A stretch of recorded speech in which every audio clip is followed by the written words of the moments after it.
we guide you through how to remove caption from video in Capcut.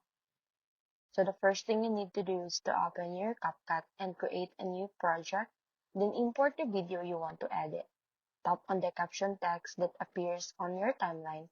If you're using auto captions, simply select the caption track, then tap delete to remove all captions instantly. If you only want to remove specific captions, tap the individual text boxes and delete them one by one. For born-in captions that are already part of the video, go to the crop tool and crop out the caption area if available. You can also use the blur or overlay tools to cover unwanted text on the screen.